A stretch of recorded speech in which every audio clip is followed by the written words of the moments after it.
Hey traders, Raghee here. Let's get a quick audio and video check in. Should be good to go. All right, awesome. Happy Thursday, everybody. Happy Thursday. Hope everyone is doing well. Okay, so a couple things to kick off the morning with. First up, we did have 8:30 a.m. unemployment claims. Now, look, gang, I don't really pay attention to the numbers, meaning whether or not we expected whatever 100,000 unemployment claims, we got some other number instead. That's actually a far more difficult way to understand hot zones, scheduled, high impact data events. So what I'll do, let's just go to the S&P. At 8:30, we know this data is going to hit. So all I'm really interested in is taking a look at the 8:30 candle. And you can see this candle right here. It's the one with the wick to the top and the bottom. And that was a response. And ultimately, in the aftermath of that, we've seen price creep a little bit higher. And we also can see there's a Darvis resistance level on the 5-minute chart of the S&P that kind of echoes that high, that response on the unemployment claims. So that's really where data is helpful. What did price do? Not what was the data, but what did price do in response to the data? And then what, in this case, ranges did it leave behind? So far, all four of the broader averages are above the previous session close, which is great. That's going to offer some clarity, at least as long as that's the case, to the upside. So you can see here that response to the 8:30 unemployment claims. All right. And it's going to pretty much echo through the other indices as well. Right. So there's your 8:30 candle. The NASDAQ's a little further along, right? You can see here, the NASDAQ, there's that Darvis resistance. And the NASDAQ's actually trying to break above that level. So in terms of bullishness, that NASDAQ is definitely a little further along. All right. So let's go take a look at gold and bonds.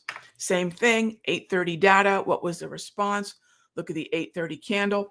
Nice support here on bonds. Now, when the bell rings in roughly 7 minutes, we're going to get, as I like to call it, a COUS. Who's watched The Princess Bride? The rodents of unusual size in the fire swamp? All right, so we call them candles of unusual size. And if I take a look at the 5 candles on any chart, it just happens to be the 5 because we're going to start day trading here after the bell. But when I look at the 5 previous candles to a potential candle of unusual size, if the typical range was 1 point each, maybe 3/4 of a point to 1 1/4 point, that's what each one of those candles are plotted. A candle of unusual size would be 1.5 to 2 times the size. If it's a scheduled event, we know why it's happening, right? The candle of unusual size. If it's the opening bell, we know why that's happening. Again, that candle of unusual size. If it's a random one, then it's a really great heads up to something that wasn't scheduled, something that wasn't anticipated in terms of being on the calendar. Then we know, hey, something's up. So before we just jump into a trade, we say, wait a minute, this is 1.5 to 2 times larger than the candles that preceded it. We don't have the opening bell. There wasn't a scheduled economic release. I don't see a speaking engagement scheduled on the calendar. Something's up. So we just take a moment to sort out, hey, what could this be? It could be geopolitics. It could be any number of things that were unforeseen and can create a whole lot more volatility than historically is likely. But aside from that, if bonds can hold the support at about 115.18, if through that 9:30 candle of unusual size, yeah, maybe we'll look for a long position in bonds. Okay, so we do have a couple hot zones scheduled today, aside from that unemployment claims at 8:30. And again, hot zone is a term that I coined for my first book, and it was actually in line with this little icon that you'd see on the Forex Factory calendar. Actually, let me show that calendar to you because that's a great calendar. So if you go on over to Forex Factory, bear with me here. Let me bring everyone there. So this is a Forex Factory calendar. If you're not using a calendar like this, I would highly recommend doing so. This is a great one. It's free. Just go to forexfactory.com. It doesn't mean you're looking at Forex. It just means you're looking at an international calendar, which in this day and age makes a lot of sense. And see that little icon there? So when I was trading currencies and I was just learning which events, this is back when there was a Deutschmark and a franc. This was before the euro even. And I didn't always know what the high impact events were globally. I didn't have them memorized, and I didn't always know which ones were potentially high impact. And that's where the Forex Factory calendar was so helpful in being able to show me, okay, if I scroll down to Thursday, I can see Bank of England was today. If I had exposure to the FTSE, if I had exposure to the pound, that would be important.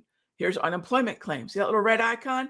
And that's where I started calling them hot zones. It made it really easy to understand what I need to pay attention to. And most events, gang, most events that we're going to be dealing with as traders are going to be scheduled events. I'm just kind of moving my notes into view here. Are going to be scheduled events. Okay. So I'm going to make note of when those hot zones are coming. We have Bostic at 10 a.m., which could affect our day trading, meaning, so between that 9:30 and 10 o'clock, we're putting in the clearing range during that clearing period. And if Bostic's sitting at 10 and I don't have a trigger, a open trade by say 9:45, 9:50, I'll just wait for Bostic to say whatever he's going to say. So on a morning where there's a high impact data release sitting at the top of the hour, it makes a lot of sense to be patient. If we don't get the fill of a day trade by 9:45 to 9:50, I'll wait for the 10 o'clock hot zone, and then I'll see maybe if Bostic closes the distance to any of the setups that I'm looking at. And while it's not going to affect our trading day, it could be obviously a little bit of an aftermarket effect. We've got the president speaking at 4 p.m. And these are things we just have to be aware of as traders, because again, if something's scheduled, that means we can prepare. It also means if something's scheduled, it means that other traders oftentimes are jockeying around for position because they're speculating on what that event could mean. Earnings is a perfect example of that kind of jockeying around for position. All right, so as we get to the bell, a couple of things. The U.S. is likely to extend the China deadline for another 90 days. Jobless claims slightly higher than expected. Mostly it triggered a bit of a bullishness, which makes sense because if bad data is good for rate cuts, that would be considered mildly, quote unquote, bad data. Crypto is going to be allowed in 401ks. So you might have seen some. I don't see Bitcoin reacting to this very much, but that's news. And then Apple's higher yesterday. You saw that big move in Apple. It was an event that was scheduled for the morning. The president was going to speak to Apple, to Tim Cook, and I don't know who else he spoke to, but now we get word of the $100 billion investment into U.S. manufacturing. And then you start to wonder, well, maybe they don't tariff iPhones. What would they tariff coming into the country? Apple could be putting themselves into a pretty interesting position. Little too soon for me to be looking at swings in Apple. I'm going to take a look at that one, though. Probably in the next few days, probably by next week, we'll see if Apple's going to be on that swing trading watch list. One big candle up does not merit suddenly just buying and getting in, but worth keeping an eye on for the first time in a long time.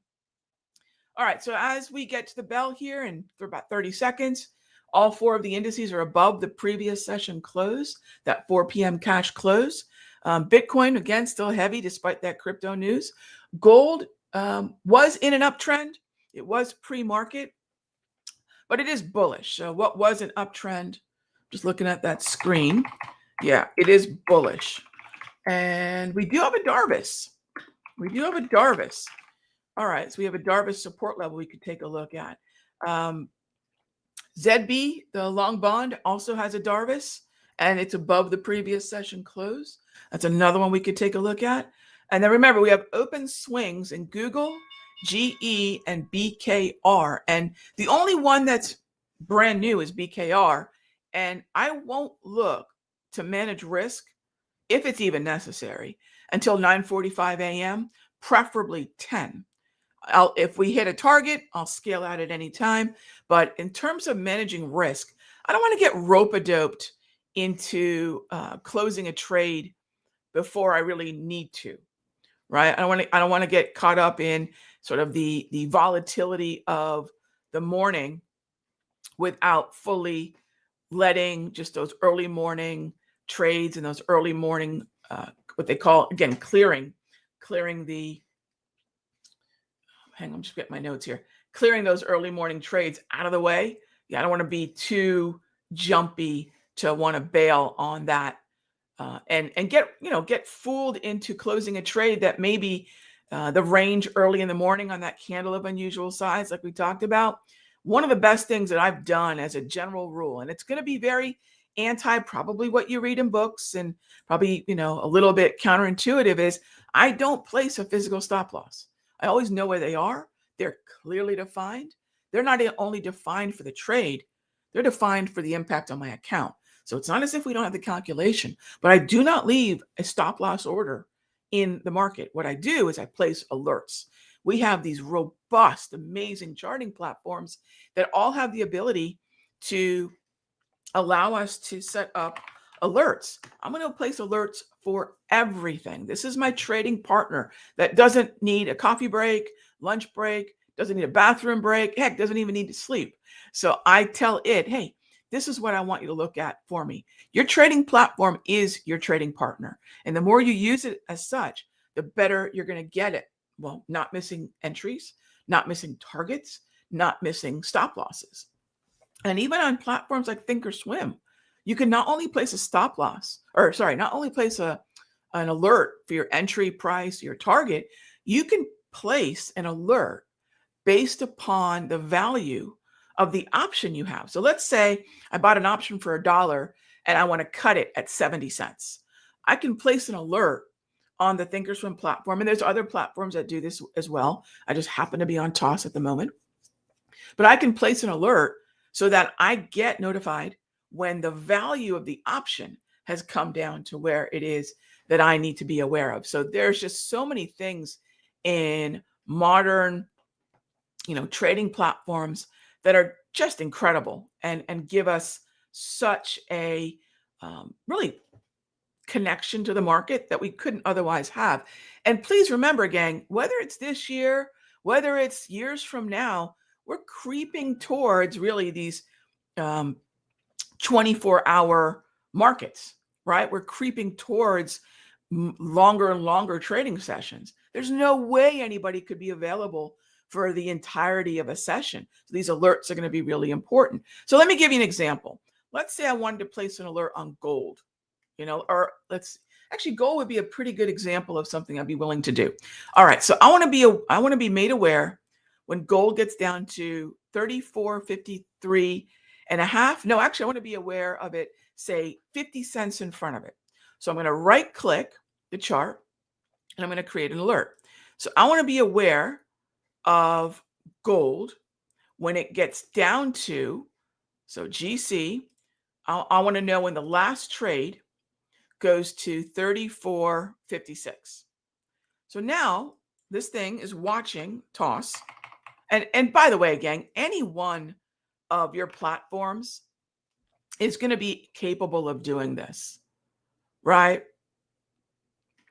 So it doesn't have to be Thinkorswim. So if it's at or below 34.56, I want to be alerted by Thinkorswim. And this is going to be a level that I'll look at for a day trade. So as I'm scanning all sorts of other stuff, did I put on the right price? Oh, no, it should be lower. So, this is really cool. So let's say you type in the wrong price like I just did. So you just actually drag this thing lower to where you do want to be alerted. There we go. How cool is that? So right about there, that's fine with me. It's about a point above. So now it's going to let me know we get down to that level. That's it. Now I'm free to go look at other things. So when we're retail traders, we're not sitting in a room full of 40 people with their eyes on the market, although we kind of are because we have the advantage of being in a trading room like the Sector Secrets Mastery. So yeah, technically we have a lot of eyes on the room, but let's say we miss something. We're not looking at the chart at that specific time. This is how we can basically have eyes on everything that we need to have eyes on in a really easy way. Yeah. Okay. So that's one thing I would want to be alerted to. So if gold comes down to that Darvis support, that could be not only a mean reversion. I'm looking at my screen of gold. It could also be a Darvis support buy. So we'll keep an eye on that.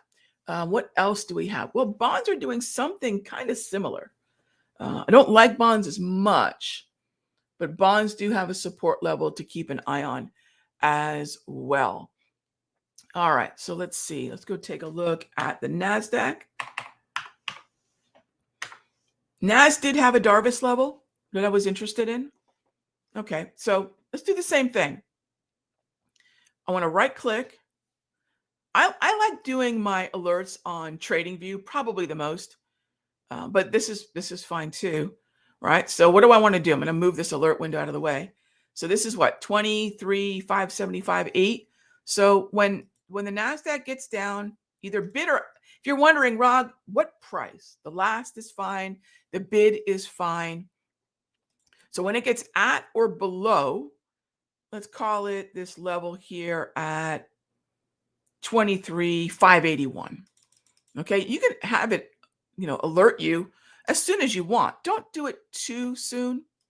You don't want to be alerted too soon, but that's what I'm going to do, right? And then I'll create the alert, and then it'll boop,